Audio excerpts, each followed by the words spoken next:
యేసుక్రీస్తు ప్రభువారు బైబిల్లో అనేకమైన విషయాలు తెలియజేస్తూ వచ్చారు. అపోస్తలులు అనేకమైన విషయాలు తెలియజేస్తూ వచ్చారు. మరి అనేకమైన విషయాలు బైబిల్లో ఉన్నాయి.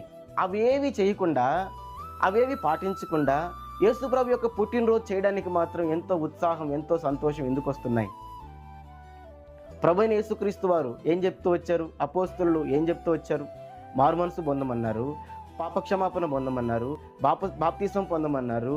అదే రీతిగా పాపం చేయకుండా జీవించమన్నారు, పరిశుద్ధంగా జీవించమన్నారు, ఇతరులకు సువార్త చేయమన్నారు, సహోదరులను ప్రేమించమన్నారు, పేదలకు, కుంటి వాళ్లకు, గుడ్డి వాళ్లకు, విధవరాండ్రకు సహాయము చేస్తూ రమ్మని చెప్తూ వచ్చారు. మరి ఈరోజు ఇవన్నీ చేస్తున్నామా? ఇవన్నీ బైబిల్లో ఉన్నాయి. ఇవన్నీ మనం చేస్తున్నామా?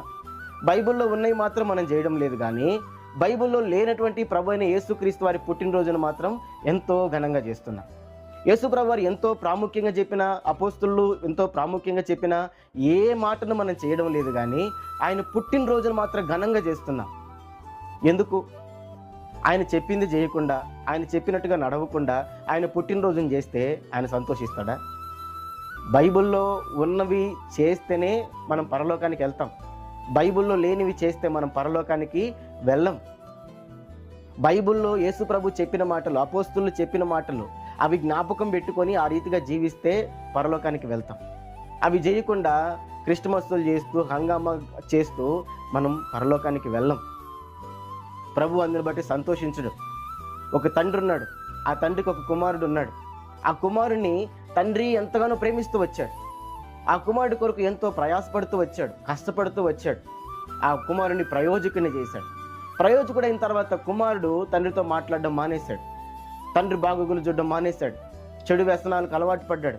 తండ్రి ఏమి చెప్పినా కూడా విననటువంటి స్థితికి వచ్చాడు. ఇటువంటి కుమారుడు తండ్రి యొక్క పుట్టినరోజుని ఘనంగా చేస్తే, లక్షలు ఖర్చు పెట్టి చేస్తే తండ్రి ఆనందిస్తాడా? ఆ పుట్టినరోజు కూడా తండ్రితో సమయం గడపకుండా, తండ్రికి నచ్చినట్టుగా ఉండకుండా, తండ్రి బాగోగులు తెలుసుకోకుండా, తండ్రి మాట వినకుండా తన స్నేహితులతో, తన బంధువులతో తింటూ తాగుతూ తిరిగితే తండ్రి ఆనందిస్తాడా? ఖచ్చితంగా ఆనందించడు. మరి ఈరోజు క్రిస్టమస్ సెలబ్రేట్ చేస్తున్న మనల్ని బట్టి ప్రభు ఆనందిస్తున్నాడా? మనం ఆ ప్రశ్న వేసుకోవాలి. ఖచ్చితంగా ప్రభుకు ఆనందం లేదు. బైబిల్లో క్రిస్టమస్ ఎక్కడా లేదు. అయినా ఈరోజు మనం ఘనంగా చేస్తున్నాం. బైబిల్లో యేసు ప్రభు అనేకమైన విషయాలు తెలియజేస్తూ వచ్చాడు. అవేవి కూడా మనము చెయ్యం.